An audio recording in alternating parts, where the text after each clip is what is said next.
మీరు ప్రతి నెల 210 రూపాయలు పే చేసినట్లయితే మీ జీవితాంతం ప్రతి నెల 5,000 రూపాయల ఫిక్స్డ్ ఇన్కమ్ పొందొచ్చు.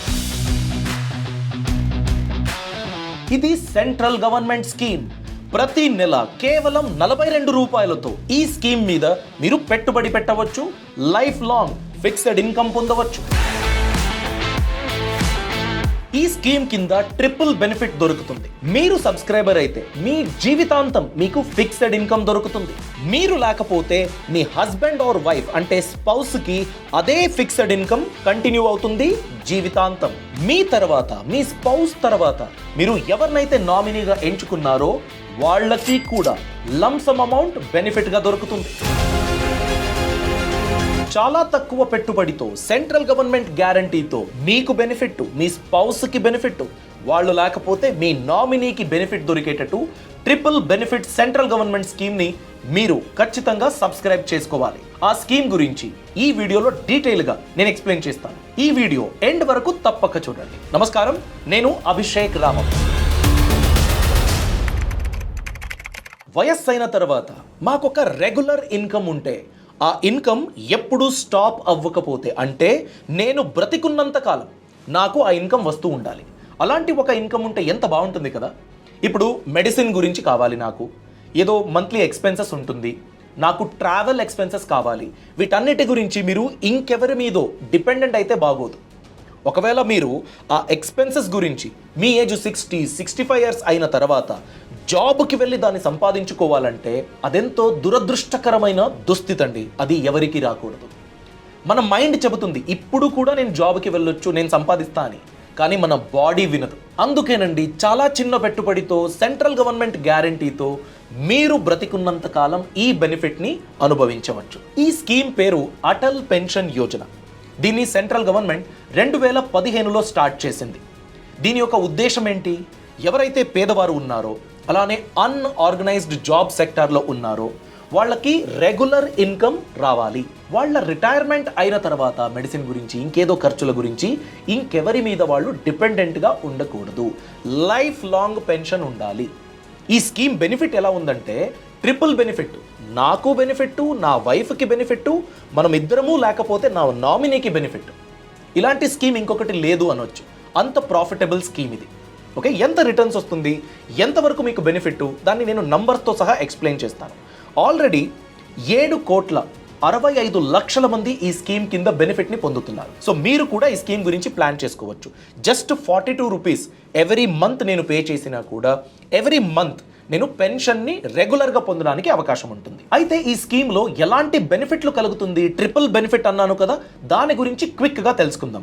నంబర్ 1, నేను ఈ స్కీమ్కి సబ్స్క్రైబర్. నేను ఎవ్రీ మంత్ కాంట్రిబ్యూషన్ పే చేస్తూ ఉన్నాను. 60 ఇయర్స్ తర్వాత నేను బ్రతికున్నంత కాలం నాకు పెన్షన్ దొరుకుతుంది. ఇది బెనిఫిట్ నంబర్ 1. నా తర్వాత నాకెంతైతే బెనిఫిట్ దొరికిందో సేమ్ బెనిఫిట్ నా వైఫ్కి కంటిన్యూ అవుతుంది. ఒకవేళ ఫీమేల్ సబ్స్క్రైబర్ ఉంటే వాళ్ళ హస్బెండ్కి అంటే స్పౌస్కి సేమ్ బెనిఫిట్ కంటిన్యూ అవుతుంది. సెకండ్ బెనిఫిట్ అది. స్పౌస్ బ్రతికున్నంత కాలం ఈ బెనిఫిట్ అంటే పెన్షన్ను కంటిన్యూ అవుతుంది. నాకు ప్రతి నెల 5,000 రూపాయలు నా అకౌంట్కి వస్తూ ఉంటే ఆ బెనిఫిట్ నా తర్వాత కూడా నా స్పౌస్కి కంటిన్యూ అవుతుంది. స్పౌస్ తర్వాత ఎవరినైతే నేను నామినీగా ఇస్తానో, నా పిల్లల పేరు నేను ఇచ్చినట్లయితే వాళ్ళకి పెన్షన్ వెల్త్ అని దొరుకుతుంది. ఎందుకంటే నేను 20 సంవత్సరాలు 30 సంవత్సరాలు కాంట్రిబ్యూషన్ చేస్తూ ఉంటాను కదా. నేను ఈ స్కీమ్కి సబ్స్క్రైబ్ అయిన తర్వాత 20 సంవత్సరాలు 30 సంవత్సరాలు కాంట్రిబ్యూషన్ చేస్తూ ఉంటాను కదా, ఆ అమౌంట్ని పెన్షన్ వెల్త్ అని ఎవరైతే నామినీ ఉంటారో వాళ్ళకి ఇస్తారు. ఇది థర్డ్ బెనిఫిట్. ఇది ఎప్పుడు వస్తుంది థర్డ్ బెనిఫిట్? సబ్స్క్రైబర్ చనిపోయిన తర్వాత, సబ్స్క్రైబర్ స్పౌస్ తర్వాత వాళ్ళిద్దరూ లేనట్లయితే అలాంటప్పుడు నామినీ ఎవరైతే ఉంటారో వాళ్ళకి లంసమ్ అమౌంట్ దొరుకుతుంది. సో ఇప్పుడు మనం ఎంత నేను పే చేస్తే ఎంత పెన్షన్ వస్తుంది దాని గురించి తెలుసుకుందాం. చూడండి, ఇప్పుడు నాకు 5,000 రూపాయలు పెన్షన్ ఎవ్రీ మంత్ కావాలి. ఫర్ ఎగ్జాంపుల్, నేను ఒక అన్ఆర్గనైజ్డ్ జాబ్లో ఉన్నాను. అంటే నాకు ఈఎస్ఐ పిఎఫ్ ఫెసిలిటీ లేదు, ఇన్సూరెన్స్ కూడా లేదు. నేను కూరగాయల వ్యాపారం చేస్తూ ఉంటాను. నేను ఈ స్కీమ్కి సబ్స్క్రైబ్ అయినట్లయితే, ఈ స్కీమ్ కింద పెట్టుబడి పెట్టినట్లయితే నాకు 60 సంవత్సరాల ఏజ్ అవుతుంది కదా. దాని తర్వాత ప్రతి నెల నేను బ్రతికున్నంత కాలం 5,000 రూపాయలు పెన్షన్ దొరుకుతుంది. నా తర్వాత నా వైఫ్కి ఆమె తర్వాత నామినీకి బెనిఫిట్ దొరుకుతుంది. సో 5,000 రూపాయలు ప్రతి మంత్ కావాలంటే మినిమం ఎంత నేను పే చేయాలి? అది ఏజ్ పైన డిపెండెంట్ అవుతుందండి. మీ ఏజ్ 40 ఇయర్స్ అనుకోండి, మీరు చాలా లేట్గా ప్లాన్ చేస్తున్నారు, ఇంతవరకు మీకు తెలీదు ఇలాంటి స్కీమ్ ఉందని. మీ ఏజ్ 40 సంవత్సరాలు, 60 సంవత్సరాల వరకు నేను పే చేయడానికి రెడీగా ఉన్నాను అనుకున్నట్లయితే మీరు ప్రతి నెల 1,454 రూపాయలు మీరు పే చేసినట్లయితే, ప్రతి నెల పే చేస్తే మీకు 60 సంవత్సరాలు అయిన తర్వాత మీకు 5,000 రూపాయల పెన్షన్ దొరుకుతుంది. సో మీ ఏజ్ 40 సంవత్సరాలు అయితే మీరు కాంట్రిబ్యూషన్ పెట్టేది 20 సంవత్సరాలు. మీరు ఎంత ఎక్కువ కాల వ్యవధికి ఇన్వెస్ట్మెంట్ చేయడానికి రెడీగా ఉంటారో ప్రీమియం అంత తక్కువ అవుతుంది. మీ కాంట్రిబ్యూషన్ ప్రతి నెల కడతారు కదా, అది అంత తక్కువ అవుతుంది. ఇప్పుడు మనం చూసింది 40 ఇయర్స్ నా ఏజ్ లేట్ చేసుకున్నాను, నేను కట్టాల్సింది 1,454 రూపాయలు. అదే మీ ఏజ్ 18 సంవత్సరాలు అనుకోండి, చాలా త్వరగా మీరు రిటైర్మెంట్ గురించి ప్లాన్ చేస్తున్నారు. అలాంటప్పుడు మీ రిటైర్మెంట్ తర్వాత మీకు ప్రతి నెల 5,000 రూపాయలు పెన్షన్ కావాలంటే మీరు కట్టాల్సింది కేవలం 210 రూపాయలు మాత్రమే. మీ ఏజ్ 18 ఇయర్స్ అయితే మీరు ఎంత ఏజ్ వరకు కాంట్రిబ్యూషన్ పెడతారు? 42 ఇయర్స్, 42 సంవత్సరాలు మీరు కాంట్రిబ్యూషన్ పెడతారు. ప్రతి నెల 210 రూపీస్. మీ ఏజ్ 18 సంవత్సరాలు అయితే 60 ఏళ్ల వరకు మీరు కాంట్రిబ్యూషన్ చేయాలి. అంటే 42 సంవత్సరాలు మీరు ఎవ్రీ మంత్ కాంట్రిబ్యూషన్ చేస్తారు. అలాంటప్పుడు మీకు పెన్షన్ 60 ఇయర్స్ అయిన తర్వాత ప్రతి నెల 5,000 రూపీస్ దొరుకుతుంది. మీకు ఏదైనా ప్రాబ్లం అయితే మీ స్పౌస్కి దొరుకుతుంది. వాళ్ళకి ఏదైనా ప్రాబ్లం అయిన తర్వాత మీ నామినీకి 8.5 లక్షల రూపాయలు లంసమ్ బెనిఫిట్గా దొరుకుతుంది. ఒకవేళ మీ ఏజ్ 20 ఇయర్స్ అండి, మీరు కాంట్రిబ్యూషన్ పెట్టాల్సింది 40 సంవత్సరాలు పెట్టాలి. ఎవ్రీ మంత్ 248 రూపీస్ ప్రతి నెల మీరు కాంట్రిబ్యూట్ చేయాలి. అలాంటప్పుడు మీకు 5,000 రూపాయల పెన్షన్ దొరుకుతుంది. మీ ఏజ్ 25 సంవత్సరాలు, మీరు కాంట్రిబ్యూషన్ పెట్టేది ఎన్ని సంవత్సరాలు? 35 సంవత్సరాల వరకు మీరు పెడతారు. మీరు కట్టాల్సింది 376 రూపాయలు ఎవ్రీ మంత్. అలానే మీ ఏజ్ 30 ఇయర్స్, అలాంటప్పుడు మీరు ప్రతి నెల 577 రూపాయలు కట్టినట్లయితే నెక్స్ట్ 30 ఇయర్స్ మీరు కట్టాలి కాంట్రిబ్యూషన్. అలాంటప్పుడు మీకు 5,000 రూపాయల పెన్షన్ మీకు దొరుకుతుంది. మీ ఏజ్ 35 ఇయర్స్ అండి, నేను చాలా లేట్గా ప్లాన్ చేసుకున్నాను, పెళ్ళయింది, పిల్లలు పుట్టారు, ఇప్పుడు నాకు అనిపిస్తూ ఉంది రిటైర్మెంట్ గురించి ఏంటి అని. అలాంటప్పుడు మీరు ప్రతి నెల 902 రూపాయలు కట్టినట్లయితే నెక్స్ట్ 25 ఇయర్స్ మీరు పే చేసినట్లయితే 5,000 రూపాయలు ప్రతి మంత్ మీకు పెన్షన్ దొరుకుతుంది. మీ నామినీకి 8.5 లక్షల రూపాయలు దొరుకుతుంది. అంటే ఇది నేను పెన్షన్ తీసుకుంటే లంసమ్ అమౌంట్ రాదా? అలా కాదండి. For example me age 60 years, మీరు నెక్స్ట్ 20 ఇయర్స్ బతుకుతారు అనుకోండి, 80 ఇయర్స్ వరకు మీకు పెన్షన్ దొరుకుతుంది. ఓకేనా? 20 ఇయర్స్ పెన్షన్ వచ్చేసింది. 80 ఇయర్స్కి మీరు చనిపోతే మీ వైఫ్ ఏజ్ అప్పుడు 70 అనుకోండి, మీ వైఫ్ ఉన్నంత వరకు వాళ్ళకి ఆ పెన్షన్ కంటిన్యూ అవుతుంది. For example me wife 90 years వరకు బ్రతికినట్లయితే, సో మీకు 20 ఇయర్స్ పెన్షన్ వచ్చింది, దాని తర్వాత మీ వైఫ్కి కూడా 20 ఇయర్స్ పెన్షన్ కంటిన్యూ అవుతుంది. సో టోటల్ 40 సంవత్సరాలు పెన్షన్ దొరికినట్లు మీ ఫ్యామిలీ మెంబర్కి, మీకు దొరికింది, దాని తర్వాత మీ వైఫ్కి దొరికింది. ఈ 40 సంవత్సరాల తర్వాత మీ wife at the age of 90 చనిపోతే, అలాంటప్పుడు మీరు ఎవరినైతే నామినీగా ఇచ్చారో వాళ్ళకి 8.5 లక్షల రూపాయల లంసమ్ అమౌంట్ దొరుకుతుంది. ఇంకొక సినారియో చూద్దాం. 5,000 రూపాయల పెన్షన్ కావాలంటే మినిమం 210 రూపీస్ నేను పే చేయాలి, లేకపోతే 1,500 రూపీస్ అండి, 1,454 రూపీస్ వరకు నేను పే చేయాలి. నాకు 5,000 వద్దు అనుకున్నట్లయితే, నా దగ్గర అంత కాంట్రిబ్యూషన్ చేయడానికి లేదు అనుకున్నట్లయితే ఉన్న అవకాశాలు ఏంటి? చూడండి, మీకు 4,000 రూపాయల పెన్షన్కి మీరు ఎంచుకున్నట్లయితే మీ ఏజ్కి తగ్గట్టుగా మీరు కట్టే కాంట్రిబ్యూషన్ తక్కువ అవుతుంది. 3,000 రూపాయలు కావాలంటే మీరు కట్టాల్సిన కాంట్రిబ్యూషన్ తక్కువ అవుతుంది. సో మీ ఏజ్ పైన డిపెండెంట్ అవుతుంది. ఎంత పెన్షన్ కావాలి అని మీరు ప్లాన్ చేస్తారో దానిపైన డిపెండ్ అవుతుంది. ఒకవేళ నాకు 1,000 రూపాయలు ఉంటే చాలండి, ఎవ్రీ మంత్ నాకు 1,000 కావాలి అనుకున్నట్లయితే, మీ ఏజ్ 18 ఇయర్స్ అయితే ప్రతి నెల 42 రూపీస్ మీరు పే చేసినట్లయితే మీకు 1,000 రూపీస్ పెన్షన్ దొరుకుతుంది 60 ఇయర్స్ తర్వాత. నామినీకి ఎంత అమౌంట్ దొరుకుతుంది? 1,70,000 దొరుకుతుంది. అంటే మీరు 1,000 రూపీస్ పెన్షన్ అని ప్లాన్ చేస్తే. ఈ కేసులో మీ ఏజ్ 20 ఇయర్స్ అయితే మీరు కట్టాల్సింది 50 రూపీస్ 1,000 రూపీస్ పెన్షన్ గురించి. మీ ఏజ్ 25 ఇయర్స్ అయితే మీరు కట్టాల్సింది 76 రూపాయలు.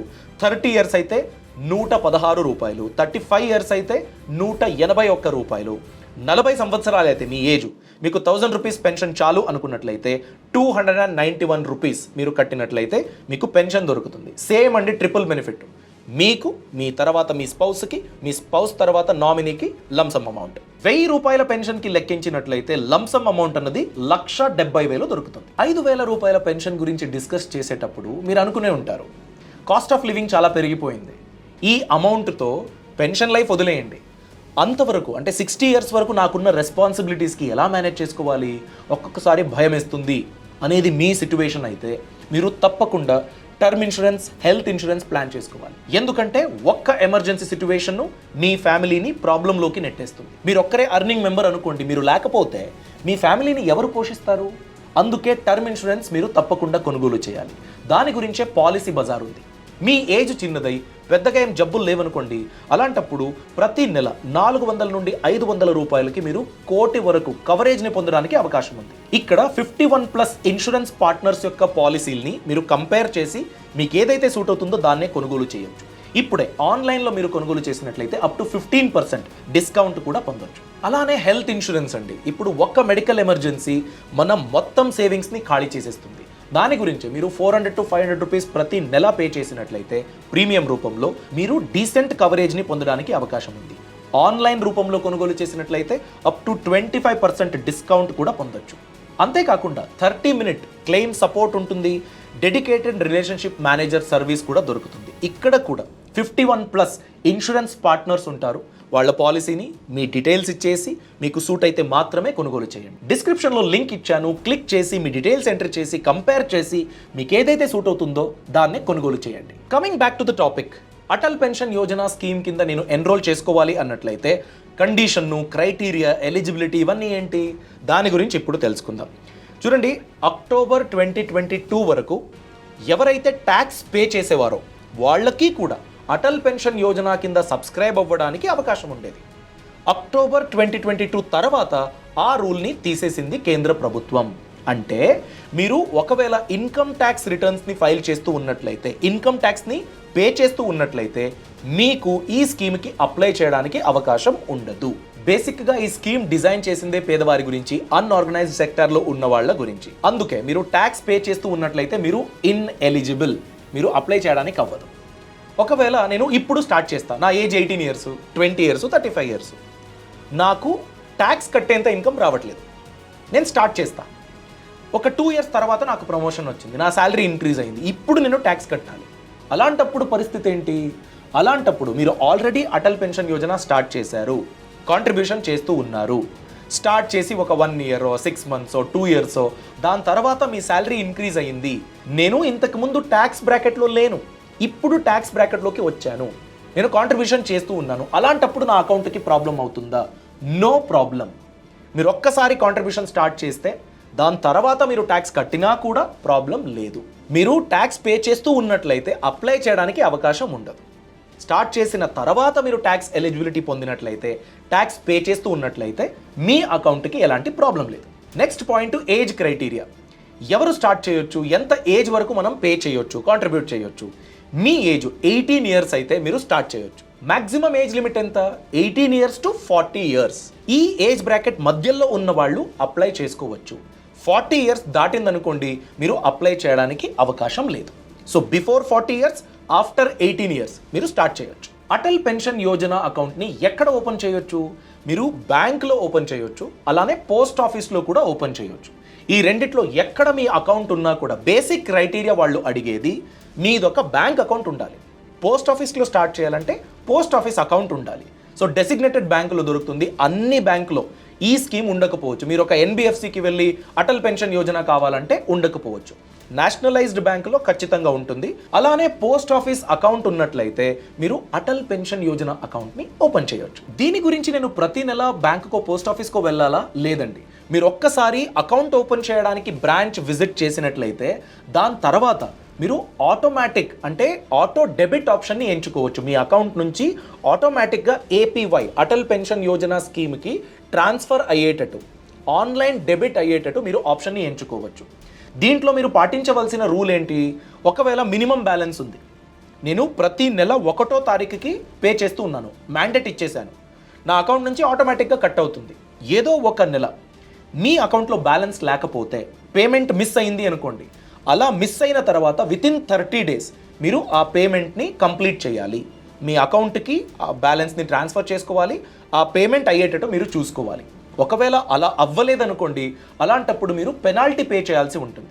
మీరు ఎంతైతే కాంట్రిబ్యూట్ చేస్తున్నారో దానిపైన 1%, అంటే ప్రతి 100 రూపాయలకి 1 రూపీస్ మీరు పెనాల్టీ పే చేయాలి. అలానే ఇంకొక చాలా ఇంపార్టెంట్ విషయం ఉంది. అదేంటంటే మీరు కాంట్రిబ్యూషన్ ఆపేశారు, మీ అకౌంట్లో డబ్బు లేదు, అకౌంట్ క్లోజ్ అయిపోయింది, మీకు అసలు తెలీదు, అరే ఇలాంటి ఒక స్కీమ్కి నేను ఆటో మ్యాండేట్ పెట్టాను కదా అని మీరు మర్చిపోయారు.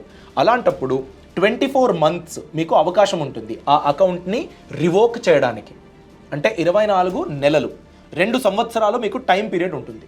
2 సంవత్సరాలు స్కిప్ అయిందనుకోండి, దాని తర్వాత పర్మనెంట్గా ఆ అకౌంట్ బ్లాక్ అయిపోతుంది, మీరు ఏమీ చేయడానికి అవ్వదు.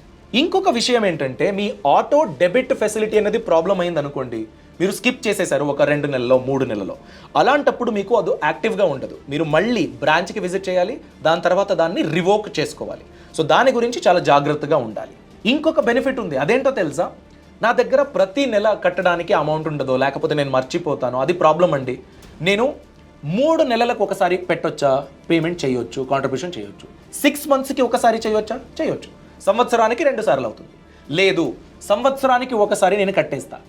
200 రూపీస్ కట్టాలి కదా, 12 2 24, 2500 రూపీస్ కన్నా ఎక్కువ అవుతుంది. నేను ప్రతి సంవత్సరం ఒక్కసారి 2500 రూపీస్ కట్టేస్తా. ఓకేనా? ఓకే.